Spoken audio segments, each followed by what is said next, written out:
what is the ROI on someone coming in doing a really high quality, maybe on location photo shoot with you if they're an entrepreneur? So it's not necessarily a direct correlation, but there must be some sort of tangible that you're like, it's really worth doing it. Look at X, Y, and Z. Yeah, totally. And I don't necessarily, scream about doing it, just in that we're so busy with other things. But yeah, there are some absolute things I see that like all the time, which is just like, you just bought a brand new shirt. It's probably Hugo Boss, but it's still got the creases down the front, and also, did you think about having your hair cut? Actually, we have quite a few SOP type documents, and I have two producers who work with me who help me kind of organize everything. And actually, if we're ever doing any higher level corporates, we do put it's on the SOP to put into the pre-emails to say, in the nicest possible way, I said to the producers, you work out how to word it, but basically say, can you brush your hair and actually maybe have a haircut? That's what happens with the celebrities. The groomer will turn up and just, if we were shooting you today and you just had your second US album, the groomer who we would have booked will be tidying your hair up around the sides, will be giving you a haircut, and then the stylist will be putting you into an amazing t-shirt that's not that readily available, that's got a really cool collar on it, it's made of amazing material, that actually it's kind of a strange colour of purple, and you would never think to wear purple, but actually that elevates you and works with your eye colour and your hair colour, and suddenly, wow, you're elevated. So already the ingredients that, the raw ingredients that are coming in front of my lens are looking a lot better. So I think from to really hone in on your question again, I think entrepreneurs, very, very generally speaking, could be easily elevated by really thinking about what they're wearing. And also looking at some references of things they like. Oh, I really like the way that this guy looks, or I really love the imagery from this person, or having that conversation with me or whoever it is that you're working with, and then turning up like super presentable as well. Like just sort of those things make a massive difference. Yeah, really and people don't think about it, right? They don't. I was lucky enough to go on TV once back in the day, a couple of years ago, for the business, and I sat down in the makeup, and they put the makeup on, and they started cutting my hair. Did they? I was like, what are you doing? I've had a haircut a couple of days ago. They're like, no, because the camera's from this angle. We need this curl off or whatever it might be. And I couldn't believe it. And obviously we're in a world now where there's 3 or 4 cameras on us right now, and we have to think about it, probably not to the level of detail that you do. And perhaps we should. We can learn a lot. So I'm interested, for people listening to this, what would you do in this studio just to elevate the appearance for the video watcher of this podcast? So for people listening, there are 3 cameras. There's also a BTS camera that sort of roams around and takes shots. There are a couple of light boxes looking straight at us. There's a light box coming straight down on us. Is that everything done? I can't see anything else. I think so, yeah. How would you make this podcast look higher quality? I know video is not necessarily your cup of tea, but you have the knowledge of all of this. I've seen your YouTube. Well, I haven't seen actually what we look like on screen. I'm sure we look fantastic. We look beautiful. Yeah, we're quite close to the background. I'd pull us further from the background. I'd end up using a bigger light source, and I'd have the light that's above our head further into the middle of the room with us as well. So we've got a bit of separation between us and the background. So the background starts to go out of focus a bit more, and then I think it would make us stand out quite a lot more. So yeah, I think we're in a scenario like we're in now. Within the space that we're in, I think we're probably lit brilliantly. But I think if we were in a dream scenario and we could be anywhere, we'd probably be in a slightly larger space where we've got a little bit more separation. And so, for someone listening who could do this themselves at their own studio, or maybe they're just doing some video for whatever it might be? Yeah. What is the benefit of having the slightly blurred background? What's the benefit of the lighting being different, getting rid of shadows? What does that do for us? Yeah, I think it's just making you look the best you possibly can and helping to make you look pretty professional. I mean, people generally seem to have kind of nailed it in terms of, a lot of people have, in terms of, I mean, you and I are now being lit by a big soft light that's got something called an egg crate in front of it, which just directs the light onto us a bit more. And that's a really flattering light. And it's pretty easy to get one of these to use at home now. And I think a lot of people do that. but it's like really worth, it's really worth investing a bit into a light source like that, even if that's all you did, and then getting that as near to you as possible without it being in your frame. Then I think that often whenever I'm framing up and I'm just about to take a portrait of someone, I say to myself, how can I make this better? And the answer to that is nearly always for me to get the light in closer.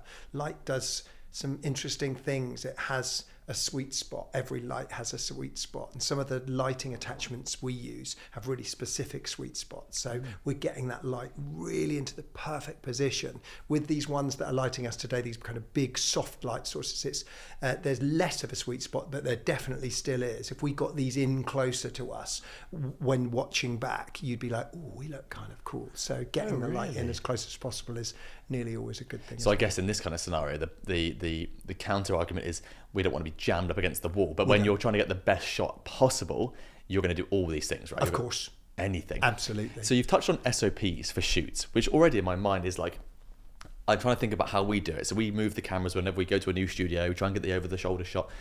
But yours and your team must be super specific, because you can't have people running around moving wires. So how have you built out SOPs for what you do? And also, how do they operate when you've got these high pressure environments? Yeah, that's a good question. And I guess the SOP side of things comes more into play if we're doing more of a corporate type shoot. Okay. Not always, but certainly not an editorial shoot. But often our SOPs they're guardrailing things like my time and our requirements. We have a lot of, we have a lot of people that own their own business that would come to us and say, hey, can we commission you to do some really cool portraits? And our SOPs are just doing things like making it clear that we just work an 8-hour shoot day and things like that, and that we're fed, and stuff like that, and that actually that they that they can't use the pictures on the side of a London bus because we've actually only done the deal for them to use the imagery for press, for PR and kind of web, and we haven't agreed with them that they can use them above the line, which means in an advertising capacity. So we're kind of, with love, we're like, hey, great to hear from you, can't wait, Dan and team can't wait to see you next Tuesday. Are you feeding them? He's only going to work you an 8-hour day. Don't even think about using it in an advertising capacity. If you ever need to use them again after 1 year, you're coming straight back to us, et cetera, et cetera. How high are your ceilings, et cetera, et cetera. And that's, as I say, it's done with love, and that's just so that we're so that everyone's sort of expectations are managed, kind of thing. So I think it's interesting, right? Because you need to get there and you need to make sure it's going to be as efficient as possible for them. And then some of the photographers I mentor, we jump on our monthly call and they're like, oh God, the hotel shoot was great. Kind of. I mean, I'm pleased with the pictures, but I'm absolutely exhausted. I was run ragged. They had us starting at 6 a.m. down by the shoreline, and they still had us going at 9 at night. No, I immediately say, well, let's go back to discussing about what you're offering them, and the offer really is 8 hours of your time. And also we need to know, is there a shot down by the shoreline? Is there another shot in a dark basement nightclub area of the hotel? We need to know all of this, and then we'll be pushing back in a nice way on you to say, distance from the beach shot to the nightclub shot, we're going to lose 20 minutes in there, I'll give you 8 great shots in a day. If you want more than that, something's got to give, the quality will start to go. So, and in a lot of those scenarios, it's a business owner who's maybe bootstrapping, and of course they're paying us a lot of money and they really want their pound of flesh, and we understand that. So it's helping to educate them that they're going to get a great result on a set amount of images. But this is it's classic things that we see happening with photographers sort of earlier in their career, is they're just giving away too much. But they've not got the experience that you've built up over your career, right? And I think it's really interesting, this blend of creativity with sort of the business mentality of there has to be guidelines, like rules. There has to be things in place that actually get you the result as quickly as possible and to a level that someone's happy to pay money for. So can you think of an example, or give me an example where you've utilized all your SOPs or your experience on set to keep people happy that has then created a long-term partnership or a long-term client off the back of it? Yeah, I think a lot of a lot of people that come through the Times magazine who end up being photographed for a cover shoot will then end up calling back when their book cover's out, and then they'll end up booking us to shoot the book cover because they had a good experience on the editorial shoot, you know, which they weren't paying for, but then maybe they'll have to be investing in the book cover, or maybe in their brand or something like that. So that happens quite a lot of the time in terms of word of mouth, and I think that helps things travel a lot as well, you know. So yeah, I'm fortunate in that. So Mrs. Alice, who, you know, the woman that does these amazing tablescapes, you know, I was just commissioned by Stella magazine, which is a magazine that the Telegraph own, to photograph her, and then she called me and said, hey, I really enjoyed working with you for the Telegraph. Like, I'm starting a brand. Will you do the photography, you know, with me on it? So yeah, so it's sort of, and I guess also, if you think about how we roll, I was speaking about earlier, in terms of like everyone gets treated the same, you know, we're doing our research on the talent before we get there. So kind of we're setting ourselves up for a win a bit there anyway, I think. And I think that's such, it's, you know, that stood me in such good stead really over the medium term, making that conscious effort to come across as nicely as possible, you know, just deliver a good result, follow up as well. We were following up with people, hey, it was so nice to meet you, and I really hoped, you know, that's in the SOPs as well. 3 days after the shoot, after the deliverables have been sent out, you know, then they'll just be like, hey, it was really nice to meet you. You know, I had a guy recently who he contacted us and was like, he said, oh, I had a photo shoot done. I hated the pictures, and I'm really interested in jumping on a call with Dan, and so that got put in my diary, the call with him, and we had a call, and he spoke quite. He said, "Oh, I'm very interested in retouching the pictures, maybe a little bit on set if possible, and I'm quite particular about where I'm lit and stuff like this, and the way I'm lit."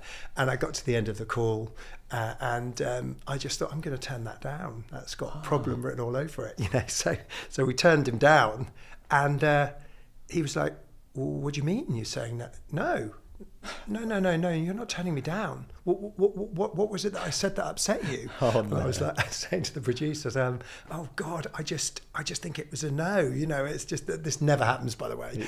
And he was like, well, I'm not having it. I'm just not having it, and he would not have it. So, and I never do this. It's not really how I roll at all. But I kind of like, I just laid out my terms. So I was like, okay, right, this is the deal. Have another look at my website. See if there's some shots that you like on there. By the way, they will have been retouched to a certain standard. If you like that, that's how you'll end up looking in terms of the retouch finish. So no, you're not allowed to do any retouching on set at all. No, this is how you're going to be treated the same as everybody else. We'll do the shoot. I'll light you how I light everybody for a magazine cover. You're going to get lots of choice. We're going to have the pictures retouched afterwards, you know. And he was like, oh, okay.